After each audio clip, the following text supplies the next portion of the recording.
Hello everyone, তোমরা কেমন আছো? আমি খুব ভালো আছি। চলো আজকে তোমাদের সাথে শেয়ার করে নিচ্ছি আবারও একটা কুকিং ভিডিও। এবার কুকিং ভিডিওর মধ্যে রয়েছে মাছের ঝোল।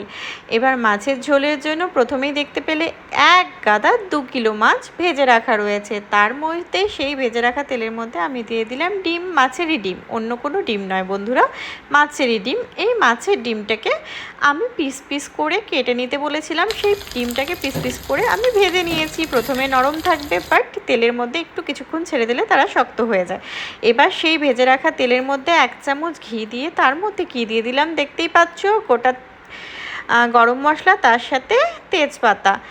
এবার দিয়ে দিলাম পেঁয়াজ বাটা। এর মধ্যে 2 কিলো মাছের জন্য কিন্তু আমি মাত্র 2টো বড় সাইজের পেঁয়াজ বাটা নিয়েছি। তার মধ্যে দিয়ে দিলাম টমেটো বাটা।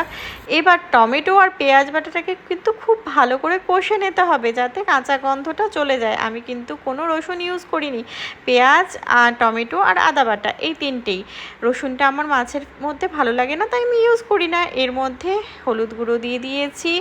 এবার দিয়ে দিব স্বাদ মতো লবণ, কি একদম অল্প, যত সামান্য লবণের খাটটাকে কাটানোর জন্য অল্প একটু তোমার কি বলো তো, ওই যে মিষ্টি, আমাদের বাঙালির মিষ্টি, ওটা চিনিটা অল্প পরিমাণ দিয়ে দিয়েছি। এবার দিয়ে দিব কাশ্মীরি রেড চিল্লি পাউডার, কারণ আমি নর্মাল চিল্লি পাউডার ইউজ করি না রান্নাতে, আমাদের বাড়িতে কেউ বেশি ঝাল খেতে পারে না।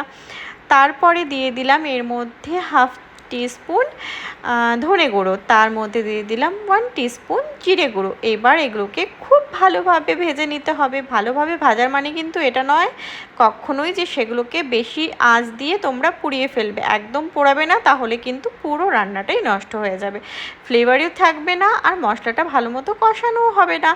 মশলাটাকে কিন্তু খুব ভালোভাবে ধিমে আঁচে কষাতে হবে।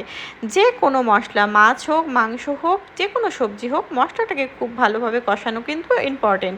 এবার এর মধ্যে আমি উপর থেকে দিয়ে দিলাম দেখতেই পাচ্ছ দুধে ভেজানো কাজু, চারমগজ আর কিছুটা পোস্ত বাটা, সেটা দুধে ভিজিয়ে আমি বেটে নিয়েছিলাম। তোমরা চাইলে মিক্সিতে বাটতে পারো, আমি আমার কাজের লোককে দিয়ে এটাকে শিলনোড়াতে পিষিয়ে নিয়েছিলাম, তাহলে খুব ভালোভাবে টেক্সচারটা মিশে যায় মশলার সাথে। এবার এর মধ্যে অ্যাড করে দিলাম গরম জল।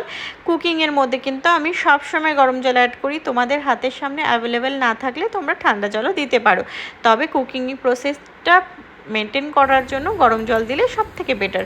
এর মধ্যে দিয়ে দিলাম এবার ফ্রেশ আমার গাছের ধনেপাতা কুচি, একদম অল্প পরিমাণ, যাতে সব কিছুর ফ্লেভারগুলো ব্যালেন্সড থাকে। কিন্তু ধনেপাতাটা কিন্তু একদম লাস্টে দিইনি, ঝোল ফোটার আগেই দিয়েছি। এবার এর মধ্যে আলাদা করে ভেজে রাখা আলু দিয়ে দিলাম, টুকরো করা ছোট ছোট আলু, সেটা কিন্তু আলাদা প্যানে আমি আলাদাভাবে ভেজে নিয়েছিলাম, সেটা উপর থেকে অ্যাড করলাম। এবার এর মধ্যে চলে যাবে সেই গাদাগুচ্ছের 2 কিলো রুই মাছ। হ্যাঁ বন্ধুরা, এটা হচ্ছে রুই মাছ। তোমাদেরকে কিন্তু প্রথমে আমি জানাইনি যে এটা কী মাছ, এটা কিন্তু রুই মাছ, একদম দেশি টাটকা রুই মাছ। সেই মাছ দিয়ে এবার খুব ভালোভাবে, এই যে বাবলসগুলো উঠছে, আমার ভীষণ ভালো লাগে এগুলো দেখতে। হ্যাঁ, এই বাবলস উঠাটা যখন কিছুটা পরিমাণ বন্ধ হয়ে যাবে, লবণ চেক করে এর মধ্যে অল্প একটু আমি শাহি গরম মশলার গুঁড়ো ছড়িয়ে এটাকে ভালোভাবে একটু ফুটতে দেব। ভালোভাবে যখন এটা ফুটে যাবে, তার মধ্যে আমি কি অ্যাড করে দেব জানো?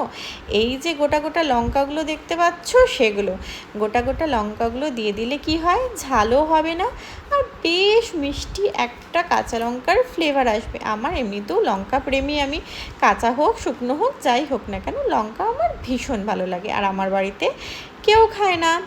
চলো এর মধ্যে অ্যাড করে দিব এখন আমি ডিম।